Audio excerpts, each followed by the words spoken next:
Military chiefs just broke generations of custom with an open letter that's rippling through Washington right now. 38 serving and former commanders, among them 7 four-star generals, have openly declined to recognize Trump's legitimacy as commander-in-chief through a collective statement put out less than 60 minutes ago. This goes far beyond hushed private disagreement or politely phrased concern.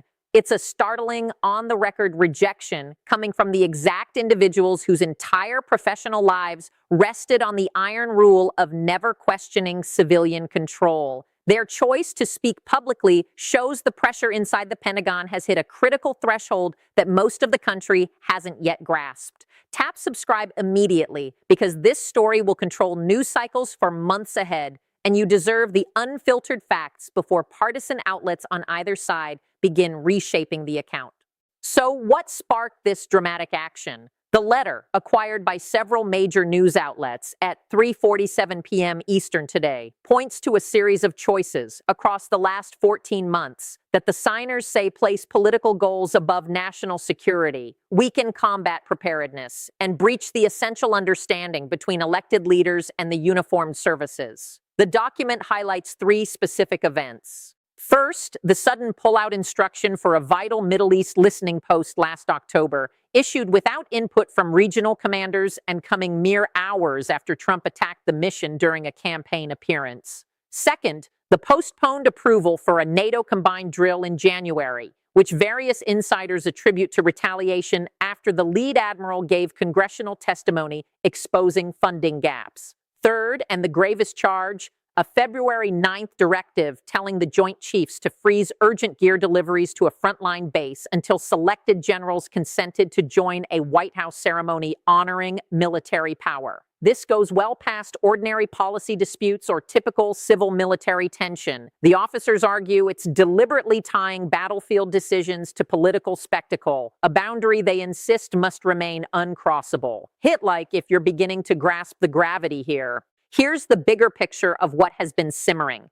Friction between Trump and top brass has simmered since his initial term, driven by disputes over force levels, Pentagon clashes on spending choices, and frequent public jabs at generals who failed to display enough personal allegiance.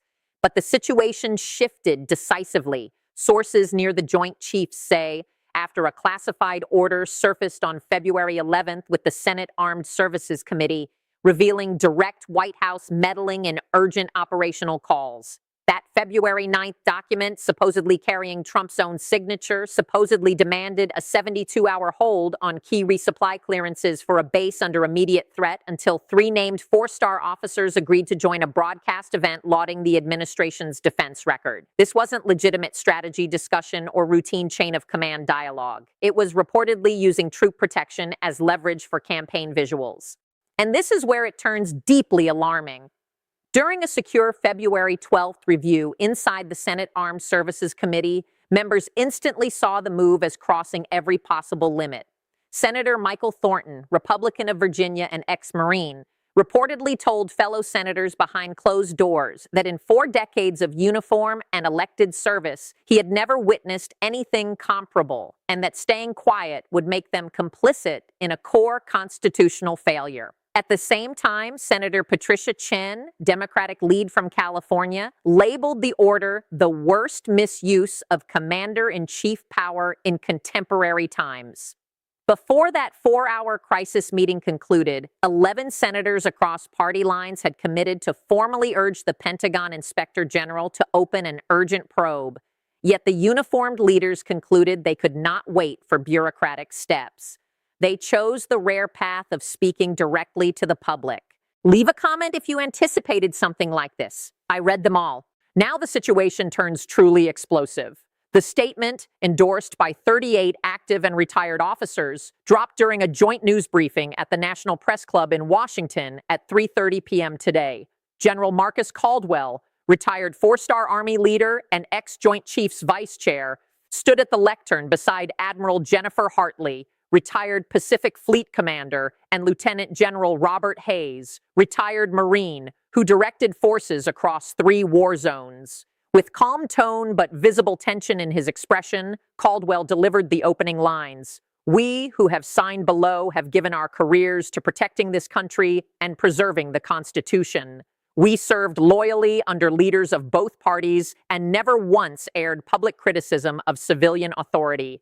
Yet silence is no longer possible when battlefield choices that determine the safety of American personnel are placed beneath political considerations.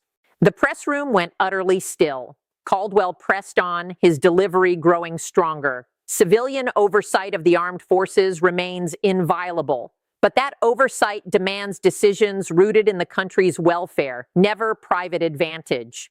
When a commander-in-chief treats military action as a tool to gain political backing, the essential agreement shatters.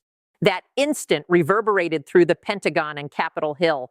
A retired four-star with 38 flawless years declaring that a sitting president had ruptured the bedrock civil-military bargain carries enormous weight. It tells everyone the proof is so compelling that quiet itself would violate their sworn duty. This isn't partisan posturing or careerist maneuvering. These are lifelong apolitical professionals who shunned public commentary on any White House for decades, now risking their legacies because they see the alternative as letting the military's command foundation crumble before their eyes. For essential background, recall that uniformed leaders have occasionally resisted civilian overreach before. In April 1951, President Truman dismissed General Douglas MacArthur for defying orders in Korea after MacArthur openly pushed for widening the conflict into China against explicit instructions. Truman acted to safeguard civilian supremacy, and even with MacArthur enjoying broad popularity, the officer corps accepted the outcome because it upheld the rule that presidents, not generals, set policy. Later, in December 1993, Joint Chiefs Chair General Colin Powell voiced reservations to Congress about don't ask, don't tell implementation under Clinton. Yet he raised the issue through appropriate channels and carried out the directive despite private doubts. The distinction: Powell contested execution details, never charged that operational judgments were being twisted for political benefit. Subscribe now if you haven't already. This breakdown isn't duplicated elsewhere. And remember October 2019, when Defense Secretary James Mattis stepped down after Trump directed an abrupt Syria pullback without Pentagon consultation. Mattis's resignation letter diplomatically noted the president needed an aligned secretary, a restrained way of saying he could no longer justify choices he viewed as risking national security. Even so, Mattis waited almost 2 years before offering any public critique after leaving. Today is markedly different. Officers aren't delaying until retirement, aren't cloaking concerns in careful phrasing, aren't limiting themselves to back channels. They're openly warning that present circumstances threaten the very existence of professional military command. What, according to the letter released today, provoked this historic response? The signers detail 3 broad areas of worry. First, direct interference in operations. Claimed evidence shows White House instructions to stall or alter urgent missions depending on whether commanders displayed adequate public support for the administration. Second, politicized personnel choices. The document asserts that flag officer promotions and postings now hinge partly on perceived political compatibility instead of proven skill and readiness. Third, sidelining expert military counsel, senior officers report being shut out of key security deliberations or having their judgments disregarded whenever those judgments clashed with desired political narratives. Stay right here. The most explosive section is next. General Caldwell explained at today's briefing exactly what the letter says occurred with the February 9th order. The White House Chief of Staff allegedly phoned the Pentagon at 2:15 p.m. that day, directing the acting Deputy Defense Secretary to suspend all pending authorizations from 3 named forward bases indefinitely. When the deputy asked why, he reportedly received word that certain officers needed to show clearer alignment with administration goals before support could resume. Within 2 hours, per the letter, those same base commanders got outreach from a White House political staffer inviting them to a February 14th televised discussion on military strength under present leadership. The unspoken deal was unmistakable. Offer visible political backing and the hold lifts. Decline and your personnel may wait longer for needed supplies.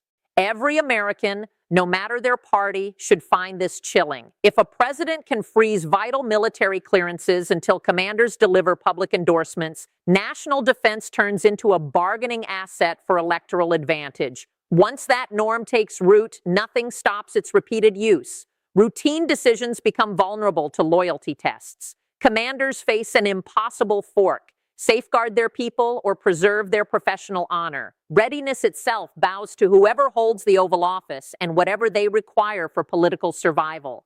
This leaves congressional Republicans in an excruciating bind. Their core supporters remain fiercely devoted to Trump and treat any critique as elite treachery, pushing them to shield the president, brand the signers deep state actors, and portray the episode as a plot to sabotage a leader finally prioritizing America. Yet they must also confront the reality that 38 officers, many known personally over decades, are warning openly that security is being sacrificed for politics. Explaining to military families why combat capability should hinge on generals making campaign appearances is nearly impossible to justify convincingly.